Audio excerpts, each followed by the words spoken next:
Dr. Jessica Brooks drummed her fingers against the polished mahogany table, watching the holographic display flicker in the center of the United Earth Council chamber. After 15 years of studying potential alien life forms, she found herself face to face with one that exceeded her worst expectations. The Carmalic ambassador's crystalline exoskeleton caught the light, creating prismatic patterns on the chamber walls as it moved.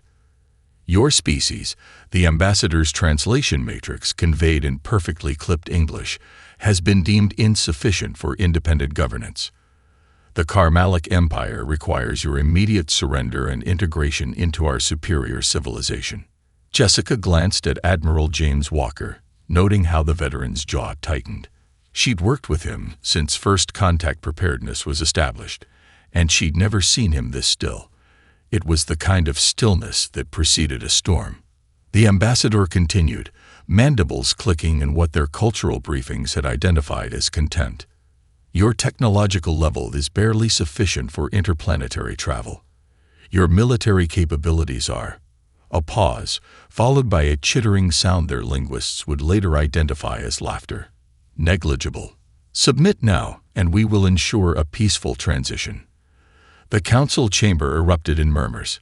Jessica watched the faces around her, representatives from every nation, chosen for their expertise rather than their politics. Dr. Marcus Thompson, head of quantum defense, was already typing rapidly on his tablet. General Sarah Rodriguez's hand rested near her command console, likely itching to activate protocols they'd hoped never to use. Admiral Walker stood slowly, his 6'4" frame casting a shadow across the holographic display. At 62, his silver hair and battle scars told stories of conflicts the public had never heard about. He adjusted his uniform collar, a gesture Jessica had learned meant he was about to do something either brilliant or terrifying. Let me get this straight. Walker's voice carried across the chamber without raising it. You tracked our broadcasting signals, analyzed our visible military capacity, and decided we'd be an easy conquest for your empire. His lips curved into what could technically be called a smile, but reminded Jessica more of a wolf baring its teeth. The ambassador's crystalline form shifted, perhaps picking up on the dangerous undertone in Walker's voice. We have evaluated your species thoroughly. Your resistance would be futile and wasteful. Walker chuckled, the sound sending chills down Jessica's spine. She'd heard that laugh once before, when someone suggested humans weren't ready for deep space exploration. That person had later watched humanity's first successful quantum drive test from the sidelines. You know what humanity's greatest trick is? Walker asked, walking around the table. It's not our technology. It's not our military might. It's our ability to look completely harmless until someone makes the mistake of pushing us too far. He reached the holographic display, his hand passing through the ambassador's projection. You see, we learned something from our own history. The most dangerous predators don't always show their teeth. The ambassador's mandibles clicked rapidly. Agitation. Are you threatening the Carmalic Empire? Primitive. Threatening? Walker laughed again, louder this time. Oh no, I'm educating you. Because right now, you're making the same mistake everyone makes. You're assuming what you can see is all we have. He leaned forward, through the hologram. You want war. Oh, sweetheart, you'll get your war. And by the time it's over, the galaxy will remember why you should never corner a species that turns spite into an art form. Jessica watched the ambassador's crystalline form vibrate in what their xenobiologists had classified as rage. This is your formal response. No, Walker smiled, pressing a button on the console. This is. The holographic display shifted, showing a real-time feed of Earth's orbital space. Hidden defense platforms, invisible until this moment, shimmered into view by the thousands. Quantum arrays, manufactured in secret, powered up across the solar system. The message was clear. Humanity had been preparing for this moment for longer than anyone suspected. The ambassador's form flickered as it received the data. This is impossible. Our scans showed exactly what we wanted them to show. Walker finished. Consider this a diplomatic warning. Leave now or find out exactly how much humanity has been hiding. Your choice. The holographic display went dark as the car Malik cut transmission. In the silence that followed, Jessica pulled up their early warning systems. Multiple hostile ships were already changing course toward Earth. Walker returned to his seat, straightening his uniform. Ladies and gentlemen, activate Protocol Olympus. It's time to show the galaxy why you should never judge a species by its cover. Captain Emily Martinez stood on the bridge of the U.S. Artemis, watching the holographic battle map with practiced calm. Around her, her crew maintained their positions with the kind of steady precision that came from years of drills. The enemy fleet appeared as red markers, pushing through the Kuiper Belt with the confidence of conquerors. They're maintaining their approach vector, Lieutenant Danny Chen reported from his tactical station. No deviation from predicted patterns. They still think they're surprising us. Emily allowed herself a small smile. How long until they hit the Cerberus grid? 4 minutes, Captain. Chen responded, his fingers dancing across his console. Defense platforms are armed and tracking, waiting for your command to disengage stealth systems. The Cerberus grid had been humanity's best-kept secret, a network of automated defense platforms disguised as ordinary asteroids and space debris. Each platform housed enough firepower to level a small continent, all hidden beneath layers of sensor-dampening technology that made them appear as nothing more than space rocks. All hands. Emily's voice carried through the ship's comm system. Battle stations.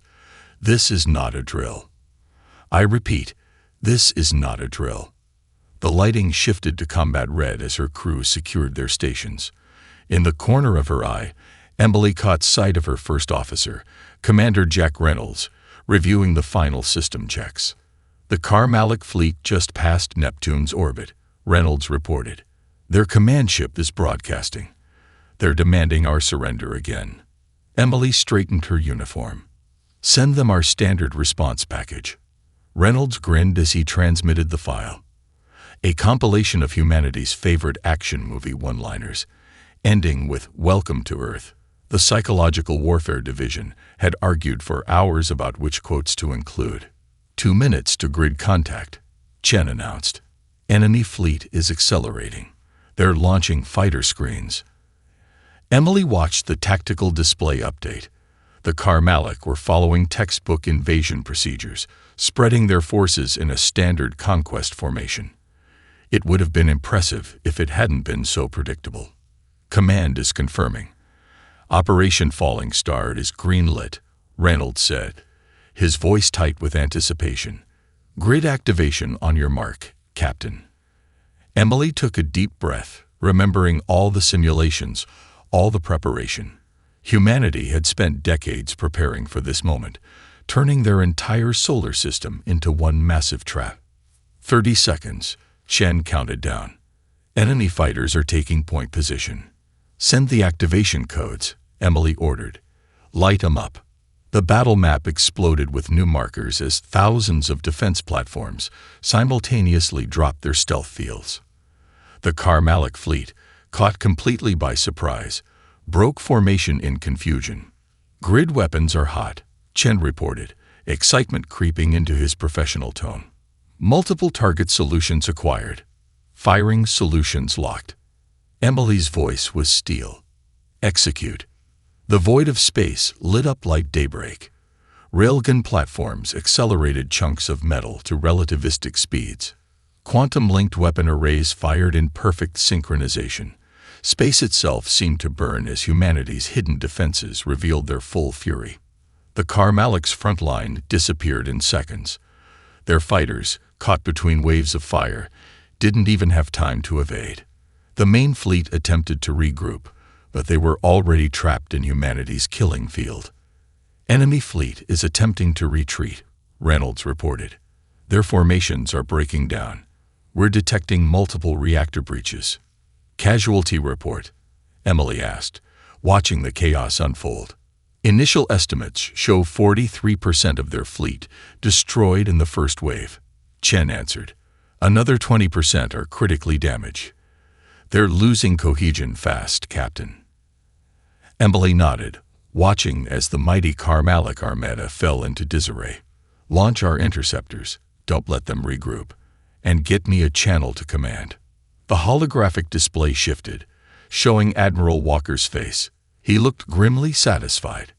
Captain Martinez, he acknowledged, I trust you're giving our guests a proper welcome. Yes, sir, Emily replied, though they don't seem to be enjoying the party. Well, Walker's smile was predatory.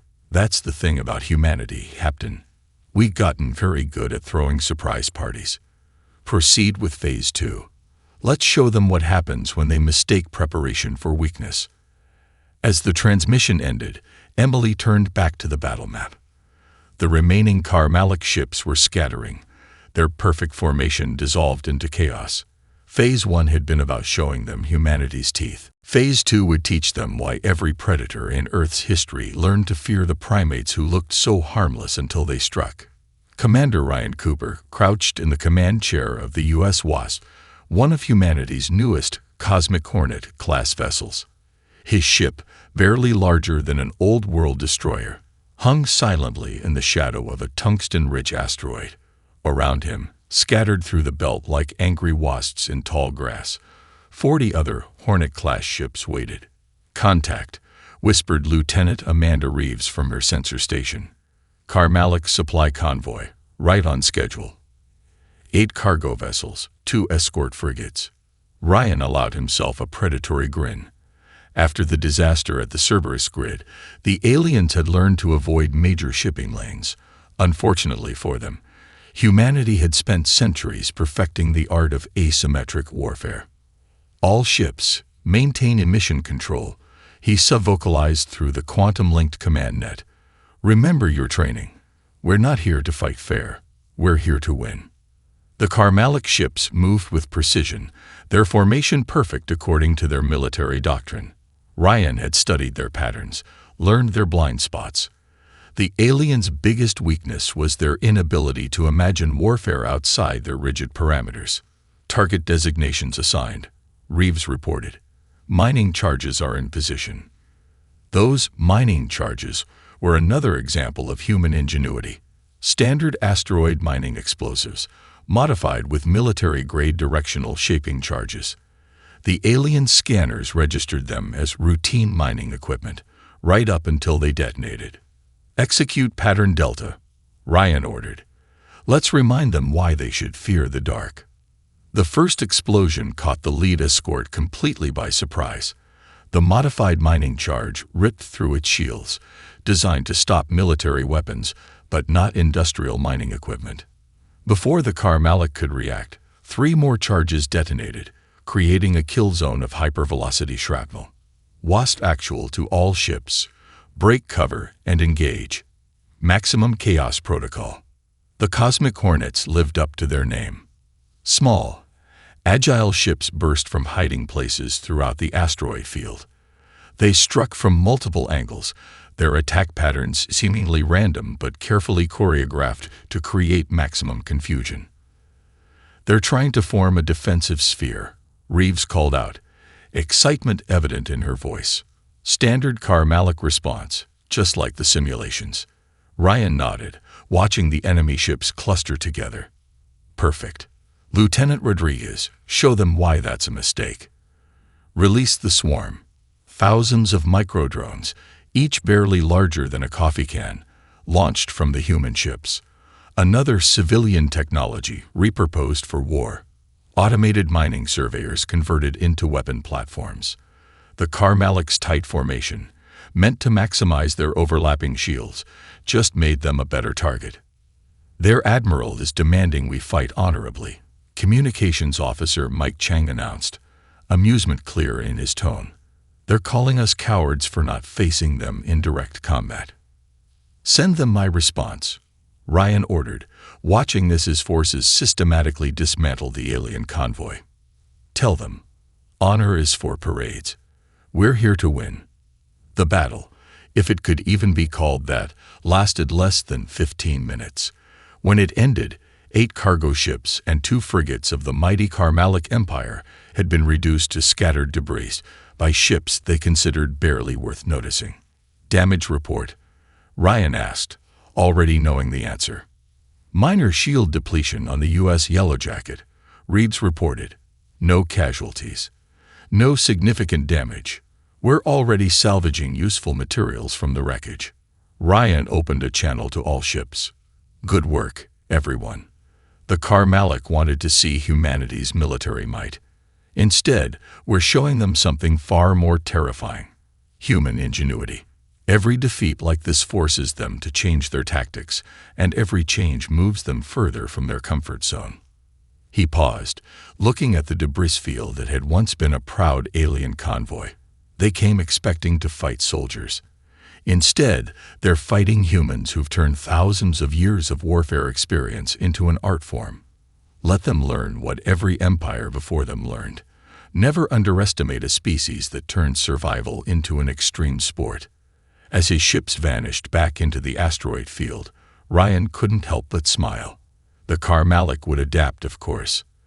They would change their routes, strengthen their escorts, modify their shields. But that was the beauty of human warfare. By the time they solved this problem, humanity would have 3 new ones waiting for them. Mackenzie Thompson stared at her half-eaten sandwich, while holographic schematics of the Carmalic siege platforms floated above her desk. The aliens had deployed their ultimate weapon 3 hours ago, and Earth's finest military minds were scrambling for a solution. Meanwhile, she couldn't shake the feeling that she was missing something obvious. The energy distribution is all wrong, she muttered, pushing aside her lunch. As lead engineer at the Denver Quantum Research Facility, she'd spent years studying alien tech. These siege platforms were supposed to be unstoppable, yet something about their design kept nagging at her. Her terminal chimed with another urgent update.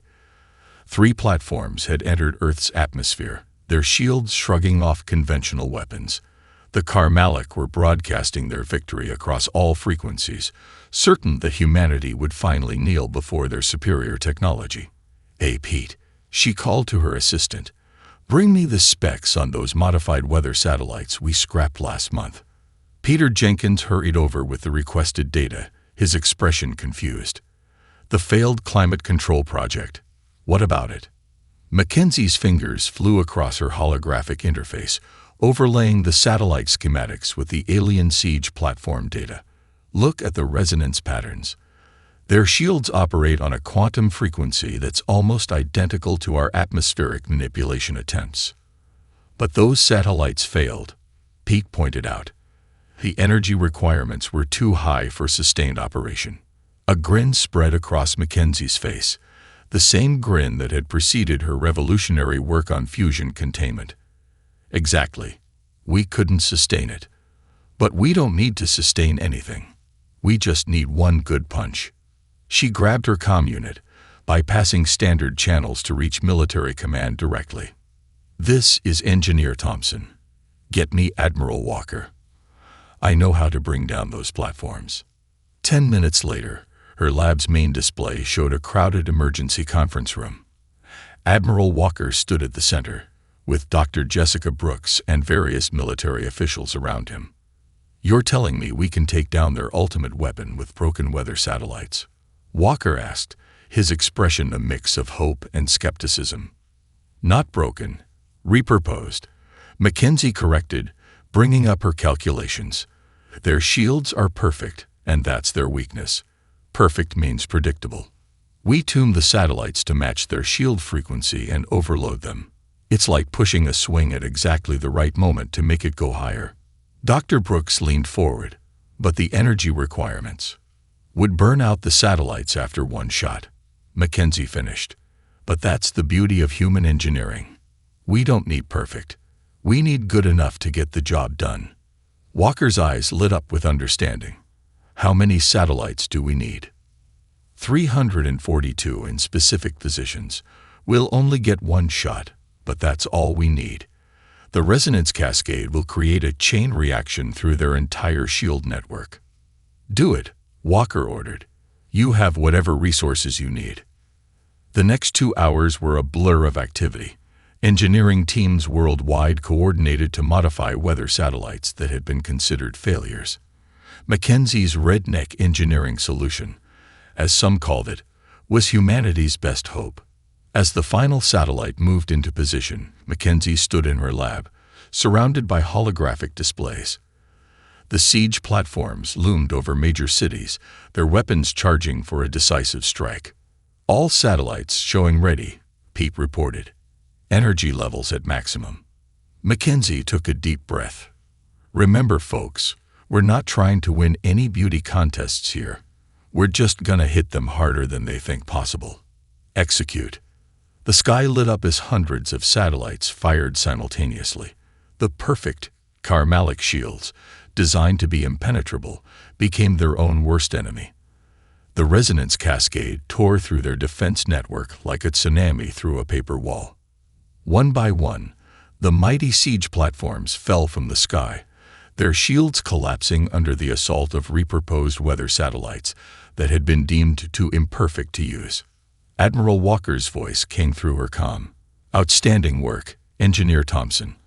I believe you just proved something we've known for centuries. Sometimes the best solution isn't the perfect one. It's the one that works."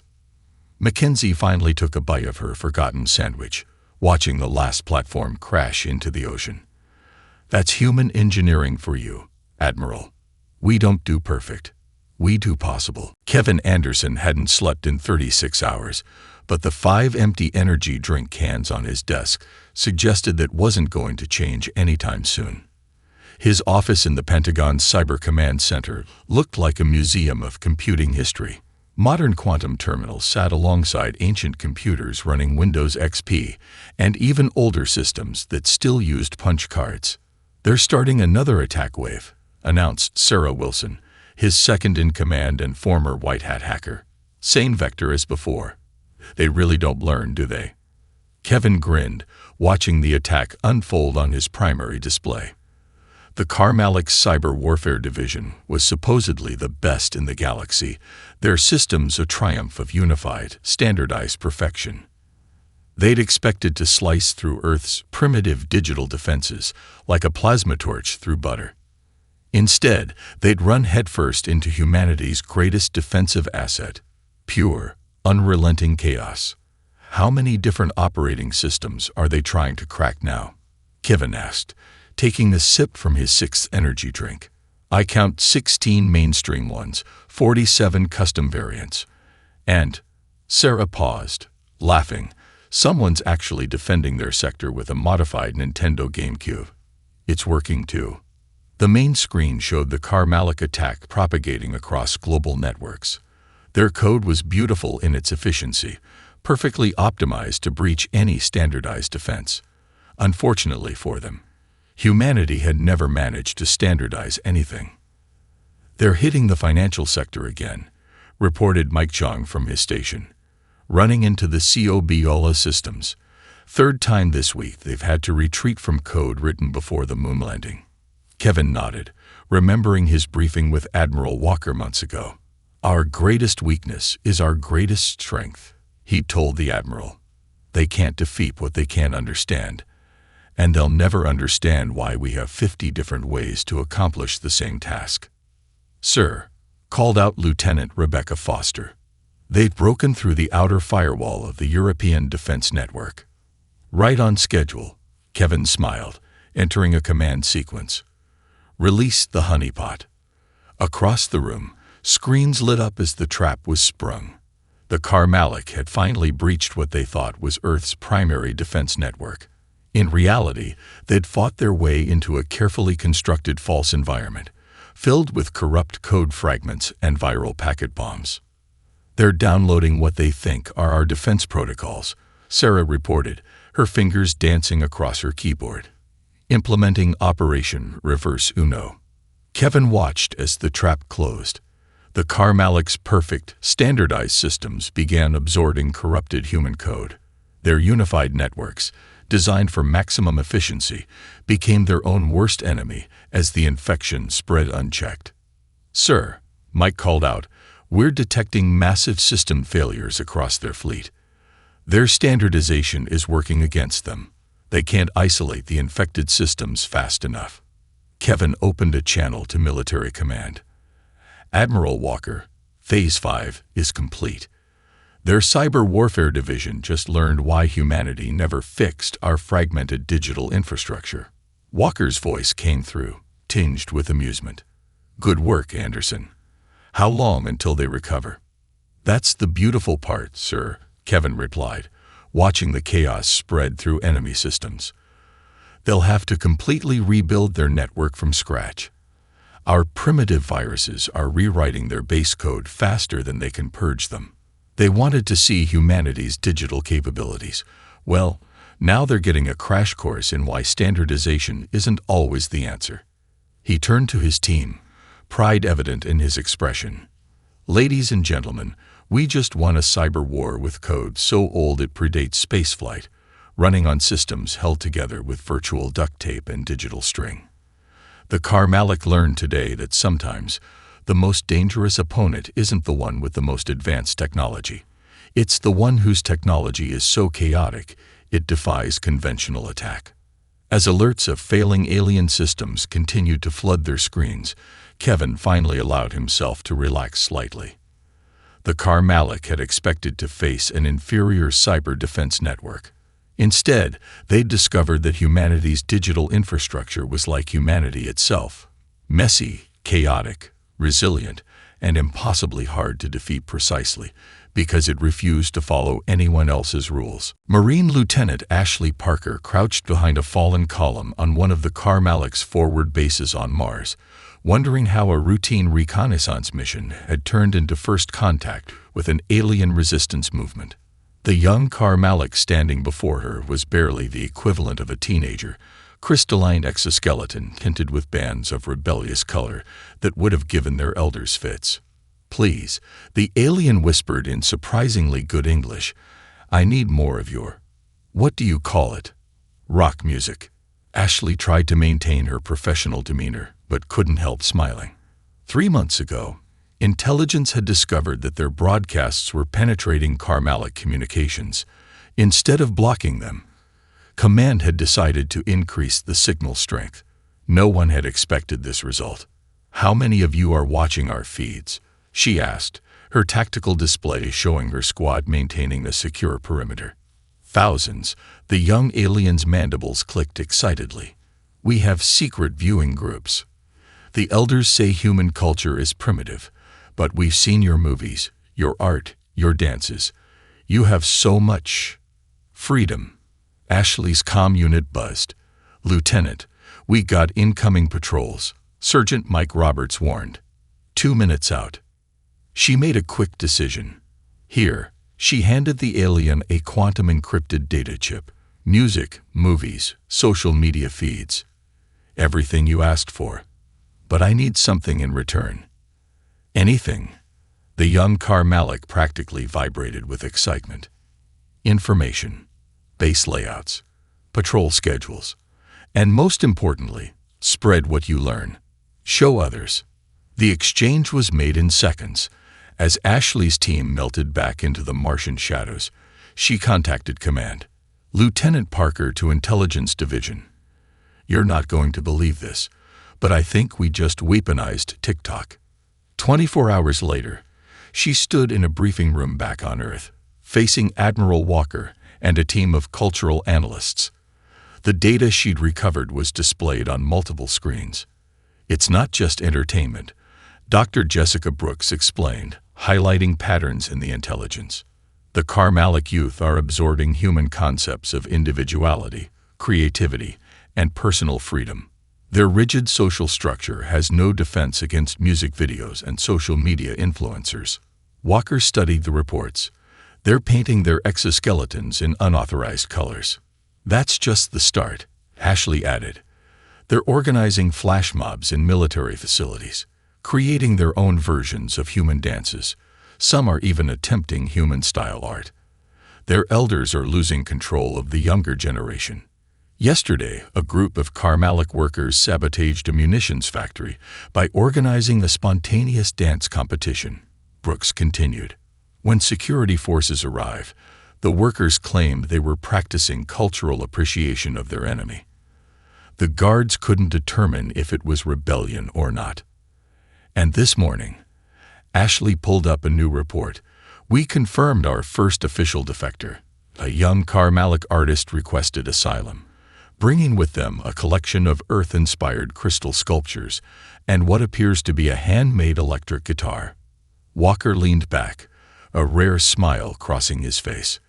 They expected to find savages and instead discovered something far more dangerous, a culture that celebrates individual expression. Their entire society is based on conformity and hierarchy. They have no defense against rebellion disguised as art. The defector's statement is interesting. Brooks highlighted a passage. They said, "Humans don't just create art, they live it. Every human is their own story, their own song. How can we not be drawn to such brightness?"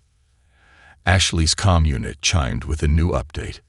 "Sir, you need to see this.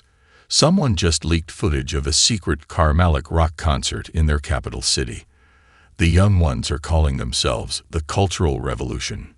Walker stood, studying the tactical displays showing the growing spread of human cultural influence throughout the Karmalic Empire. They came to conquer Earth, never realizing that human culture is the most infectious force in the galaxy. Their children aren't just watching our videos. They're discovering the dangerous idea that they can write their own stories. And the best part, Ashley added, pulling up more intelligence reports. Their rigid military structure is breaking down. You can't maintain perfect discipline when half your junior officers are secretly downloading human pop music and discussing Earth philosophy in underground chat rooms. As they watched new reports flood in of spreading cultural contamination, Walker nodded approvingly. Sometimes the most powerful weapons aren't the ones that destroy bodies, but the ones that transform minds. The Karmalic are about to learn that you can't fight a war against an idea, especially when that idea is freedom.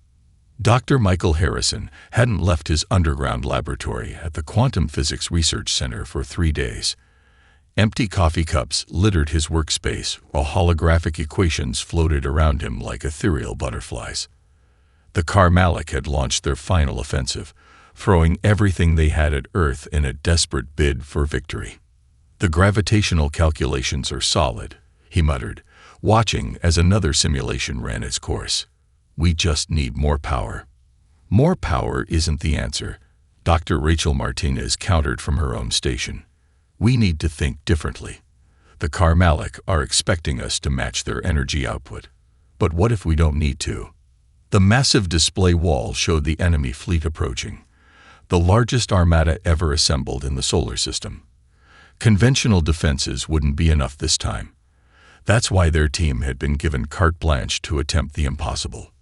"Look at this," Rachel pointed to a particular equation set. "They're using standard space-time models for their approach.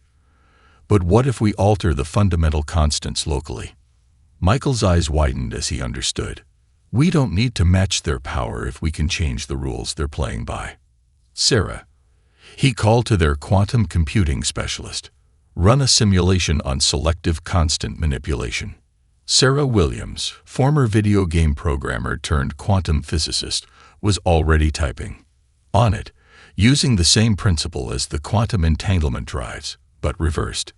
"Instead of moving our ships through space-time, we modify space-time itself," Michael finished. "Rachel, you're brilliant." Admiral Walker's face appeared on their main screen.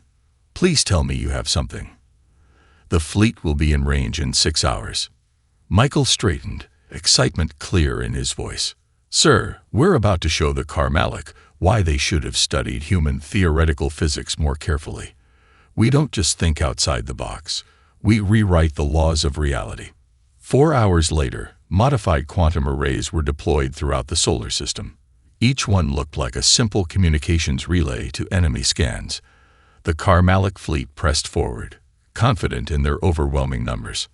Arrays charged to 80%, Sarah reported, her fingers dancing across multiple interfaces. Quantum field coherence holding steady. Rachel monitored the enemy fleet's approach. "They're entering the effect zone." No sign they've detected the arrays. Michael took a deep breath. This would either be humanity's greatest scientific achievement or their most spectacular failure. Begin sequence. Let's show them what happens when you push humanity to its limits. The arrays activated simultaneously. There was no visible effect at first, just a slight shimmer in space, like heat waves on a summer road. Then the Carmalic ships began to slow. "It's working," Sarah exclaimed. "Local space-time constants are shifting exactly as predicted. Their faster-than-light drives are becoming mathematically impossible." On the tactical display, the mighty alien fleet floundered as the very laws of physics turned against them. Ships designed to operate under universal constants suddenly found those constants had changed. Faster-than-light drives failed. Energy weapons dispersed harmlessly as light itself followed new rules. "By God," Admiral Walker breathed, watching from the command center. "You've turned space itself into a weapon." Michael allowed himself a small smile. "No, sir. We just proved that humanity's greatest strength isn't our technology. It's our ability to question everything, even the laws of reality themselves." The Carmalic fleet, trapped in zones where physics itself had been rewritten, began to retreat in disarray. Their perfect formations broke apart as ships struggled with engines that no longer worked as designed. "Send the message," Walker ordered. "Let them understand exactly what they're facing." Michael nodded to Sarah, who transmitted the prepared statement. "Your understanding of physics is impressive, but limited. Humanity doesn't just work within natural laws. We redefine them. Retreat now, or discover just how many more impossible things we can make possible." As the enemy fleet fled in chaos, Rachel approached Michael's station. "You know what this means, right? We just proved that reality itself is negotiable." Michael watched the tactical display, where humanity's impossible achievement had just changed the course of the war. "That's the thing about humans," he said softly. "When you tell us something's impossible, we don't give up. We just keep pushing until impossible becomes a footnote in the history books." Admiral James Walker stood on the bridge of the U.S. Triumph, watching the Carmalic delegation approach through the ship's quantum glass viewport. 6 months had passed since their final offensive collapsed in the face of humanity's reality-bending defense. Now, the mighty empire that had demanded Earth's surrender was here to offer their own. "Quite a change from their first visit," Dr. Jessica Brooks remarked, standing beside him.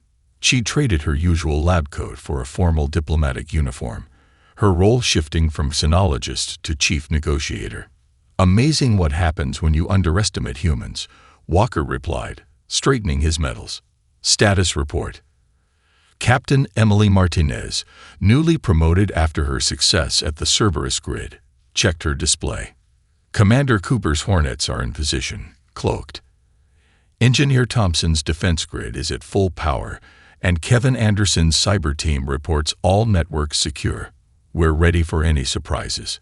The Carmalic ship docked with perfect precision, their military discipline unchanged despite their defeat. The delegation that emerged showed signs of the war's impact. Their crystalline exoskeletons, once uniform in color, now displayed subtle variations. The younger members even wore traces of human-inspired decorative patterns. "Welcome aboard the Triumph," Walker greeted them in the main conference room. "I trust you find the accommodations acceptable." The Carmalic Supreme Commander's mandibles clicked softly. A gesture they'd learned indicated respect rather than aggression. "Your hospitality honors us, Admiral. We have come to discuss terms and to learn." Jessica stepped forward, data tablets ready. "Your empire's territory and sovereignty will be respected. We seek cooperation, not conquest." "A concept we have come to appreciate," the commander acknowledged. "When we first encountered your species, we saw only what we expected to see, a primitive civilization barely reaching for the stars. We failed to understand that technology alone does not define advancement."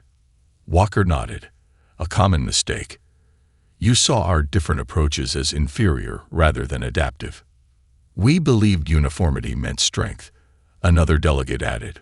One of the younger ones, their exoskeleton bearing subtle iridescent patterns. Instead, we learned that diversity breeds resilience. Your chaotic systems proved impossible to defeat precisely because they followed no single pattern. The formal surrender was signed without fanfare. The terms were fair, perhaps more fair than many expected. Humanity had no interest in empire building or subjugation. They wanted something far more valuable: knowledge exchange.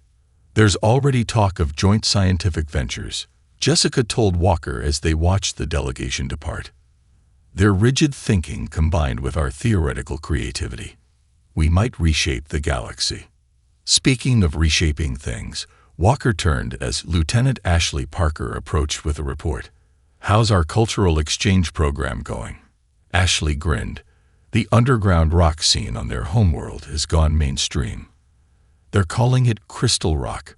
Apparently, their exoskeletons can be used as musical instruments. Half their youth movement has adopted Earth fashion, modify for their physiology. And the defectors? Most are returning home now that reform is underway. They're calling themselves cultural ambassadors. The Karmalic Empire is transforming from within, their rigid hierarchy giving way to a more flexible society."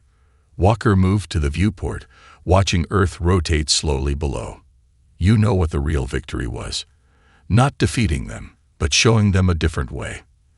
They came to conquer us, and instead found themselves evolving." "Humanity's greatest weapon," Jessica agreed. "Not our ability to fight, but our ability to change, to adapt, to transform. We didn't just win a war, we sparked a revolution." As the Karmalic ship departed, its crystal hull reflecting sunlight, Walker thought about the message they'd send to the galaxy. Humanity had proven itself not just as warriors, but as innovators, teachers, and agents of change. They'd shown that strength comes in many forms, and that sometimes the most powerful force isn't the ability to destroy, but the courage to imagine something new. "Send word to command," he ordered. "Operation Olympus is officially complete, but our real work is just beginning. The galaxy's watching now. Let's show them what humanity can really do when we're building instead of fighting." The stars seemed brighter somehow, full of new possibilities. Humanity had faced its first interstellar war and emerged not just victorious, but transformed. They had proved that their chaotic, creative, impossibly resilient species couldn't just survive among the stars. They could change the very nature of what was possible.